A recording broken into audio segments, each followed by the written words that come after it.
అంటే నెల్లూరు రూరల్ మహిళా రిజర్వేషన్ అయితేనే పోటీ చేయమంటారా? జనరల్ అయితే పోటీ చేయొద్దు అంటారా మీరు?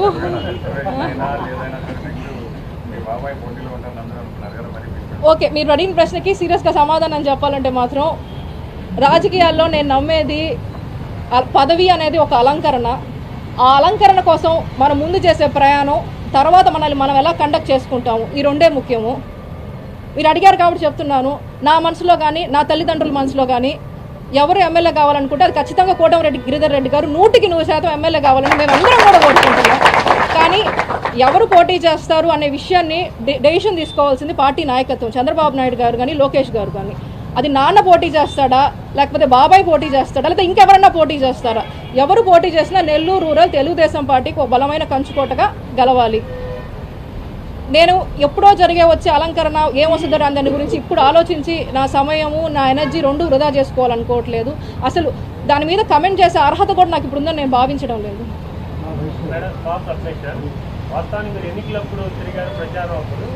చాలా కాలం మీడియా ఫస్ట్ రావడం అనుకుంటాను. అంటే రావడానికి ప్రధాన కారణం ఏంటంటే మీడియా అంటే క్రియాశీలకంగా డే టు డే నేను లేకపోవచ్చు. నేను గతంలో కూడా గత 2 సంవత్సరాల నుంచి కూడా వీళ్ళందరికీ అందుబాటులో ఉన్నాను. మా నాయకులకి మా కార్యకర్తలకి మేము కలుసుకుంటున్నాము.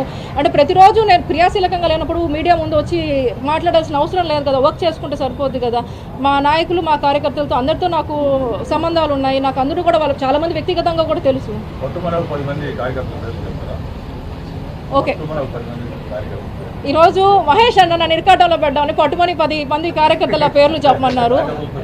అందరూ కూడా నెల్లూరు రూరల్ నియోజకవర్గంలో ఉండే 26 డివిజన్లు 18 గ్రామాలు, కనీసం 3 పేర్లు ఒక్కొక్కటి చెప్తాను, మీరు అందరూ వినండి. 1వ డివిజను కోడూరు కమలాకర్ రెడ్డి గారు, జయరాం రెడ్డి గారు, కుడుమల చిరంజీవి గౌడ్ గారు, షేక్ జావేద్, జానకి రామయ్య గారు, జానాగిరి గారు. 2వ డివిజను మేకల అనిల్ గారు, మేకల హరి గారు, మేకల రామూర్తి గారు, పోలు సుబ్బన్న, రాము అన్న, మనుగోలు శ్రీధర్ రెడ్డి గారు. 12వ డివిజను సికిందర్ రెడ్డి గారు, 12వ డివిజను సికిందర్ రెడ్డి గారు, తనూజ గారు, అబ్రహం గారు, ఏసయ్య గారు, ప్రభాకర్ రెడ్డి గారు, కుంచాల విజయ్ భాస్కర్ గారు, సుధాకర్ గారు.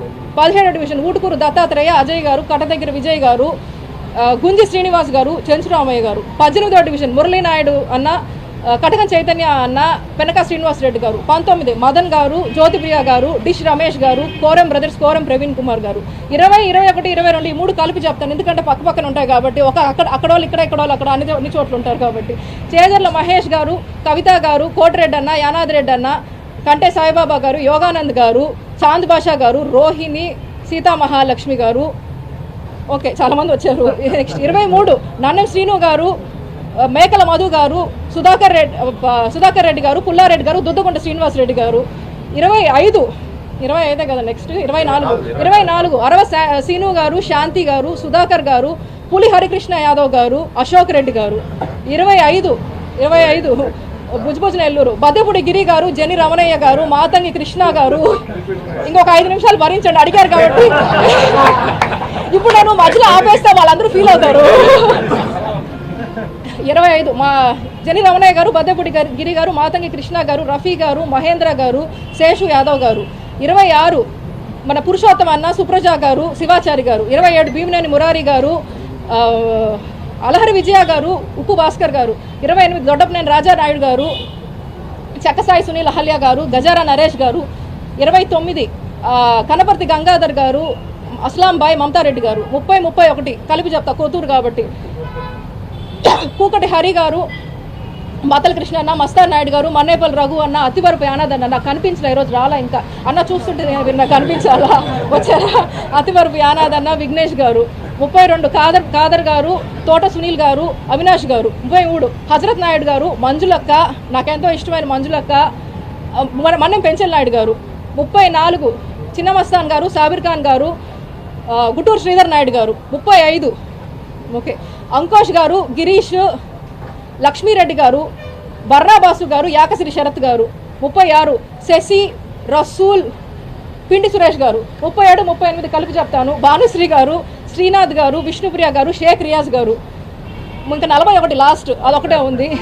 కవ్వాకొలు విజయలక్ష్మి గారు, నాగేశ్వరరావు గారు, ఉచ్చూరు సురేష్ గారు, తంజావూరు వేణు గారు, కొండేటి సతీష్.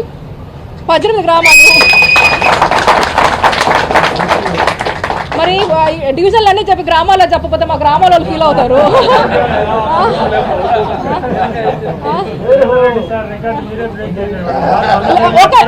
18 గ్రామాలు 18 పేర్లు చెప్తాను పాపం వాళ్ళు ఫీల్ అవుతారు.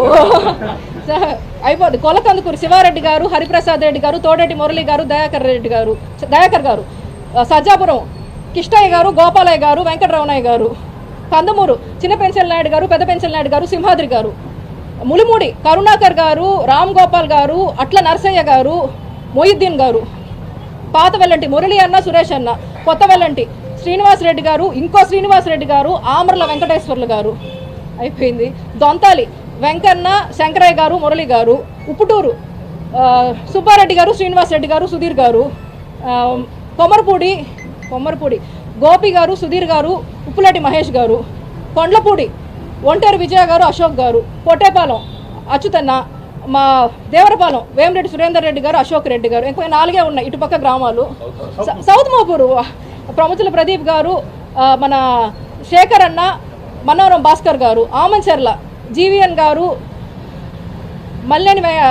మల్లేని వెంకటేశ్వర నాయుడు అన్న, వేణు అన్న, వాకా వెంకటేశ్వర యాదవ్ గారు, కోఆప్షన్ సభ్యులు అల్లా బక్షు గారు. ఇక్కడ ఉన్నారు, ఇందో చూశాను. అయిపోయింది. ఇంకా అటుపక్క అయిపోయినా ఇటుపక్క 4 గ్రామాలు. కాకుపల్లి ఈశ్వరయ్య గారు, కేశవుల గౌడ్ గారు, శివ, పెనుబర్తి భాస్కర్ రెడ్డి గారు, రవీందర్ రెడ్డి గారు. ఇంకా 2 ఉన్నాయి. లాస్ట్ పెనుబర్తి మాదరాజుగూడూరు గున్నయ్య గారు, సుధాకర్ యాదవ్ గారు, ఉప్పు కిష్టయ్య గారు, వెంకటేశ్వర్లు గారు. లాస్ట్ కలివెలపాలెం పొలిచేర్ల వెంకటేశ్వర్ల యాదవ్ గారు, శ్రీనివాస్ రెడ్డి గారు.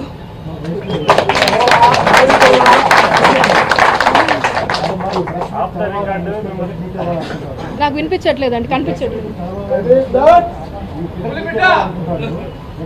అన్న ఏం అనుకోబాకండి, కొంచెం నాకు వినిపించట్లేదు, కనిపించట్లేదు కూడా మీరు.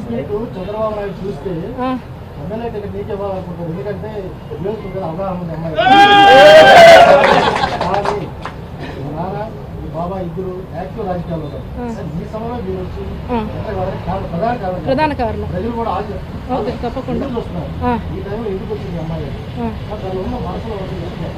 నా మనసులో నిజంగా ఏముందో నా గుండెల మీద నేను చేసుకో అని చెప్తున్నాను. మీరు నమ్మినా నమ్మపోయినా అదే నిజమన్నా. ఓకే, నేను అప్పుడప్పుడు కనిపించను. క్రియాశీలక రాజకీయాల్లో రోజు లేను, కానీ ఇప్పుడు నాకు అవగాహన లేకపోతే నేను ఉండేది హైదరాబాదు.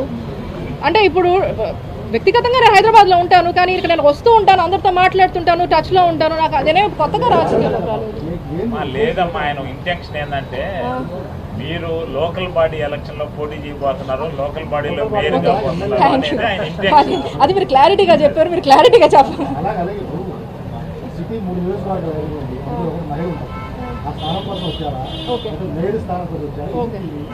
ఫస్ట్ ఆయన క్వశ్చన్కి మీరు క్లారిటీ ఇచ్చినందుకు మీకు చాలా థ్యాంక్స్ అండి. నాకు రెండో విషయం ఆయన అడిగారు, అంటే లోకల్ బాడీస్లో ఇంట్రెస్ట్ ఉన్నారా, లేకపోతే మహిళ అయితే ఇంట్రెస్ట్ ఉన్నారా అని. ఈ లోకల్ బాడీస్లో ఇంట్రెస్ట్ ఉన్నారా అనేది అసలు నా మైండ్లో కూడా నాకు తెలిసి, మా నాన్న మైండ్లో ఎవరి మైండ్లో కూడా అది ఉందో కూడా నాకు తెలియదు. నాకైతే నన్ను కనుక ఈ ప్రశ్న ఇప్పుడు అడిగితే నాకు అసలు ఆలోచనే లేదు. ఒకవేళ నియోజకవర్గ స్థాయిలో చెయ్యాలా లేదా అని అది నిర్ణయించాల్సింది పార్టీ నాయకత్వం. నేను ఏదో పొలిటికల్గా కరెక్ట్గా మాట్లాడాలని నేను చెప్పట్లేదు, ఇది నేను నమ్ముతాను బలంగా.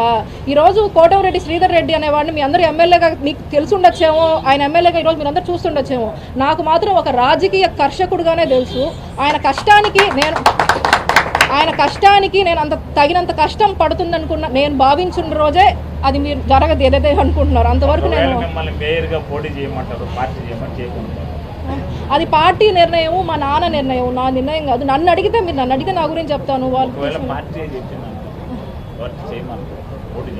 ఒకవేళ నిజంగా పార్టీ నిర్ణయం దానివల్ల పార్టీకి ఏదైనా అంటే బెటర్ అవ్వద్ది, లేదు నాన్న కానీ బాబాయ్ కానీ అది వాళ్ళు కనుక నమ్మితే అది కరెక్ట్ అని చెప్పి నేను దాన్ని పాటిస్తాను. వాళ్ళిద్దరు ఇది కూడా అంతే.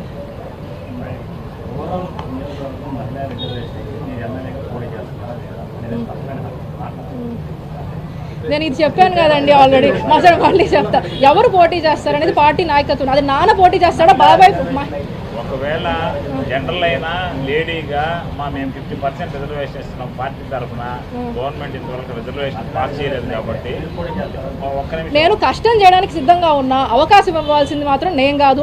ఆ మాట నేను మీకు చెప్పాల్సిన అర్హత కూడా నాకు లేదని నేను నిజంగా భావిస్తున్నాను. దాని మీద నేను కామెంట్ చేయాలనుకోవట్లేదు. అది మా పార్టీ జనరల్లో మిమ్మల్ని పోటీ చేయమని చేస్తారో లేదు, పార్టీ నిర్ణయించింది జనరల్లో మీరు పోటీ చేయండి అంటారు, అప్పుడు చేస్తాను. పార్టీ నిర్ణయం బాబాయి నాన్న అదే కావాలి అని కోరుకుంటే నేను తప్పకుండా ఏం చేయడానికి కూడా సిద్ధంగానే ఉన్నాను.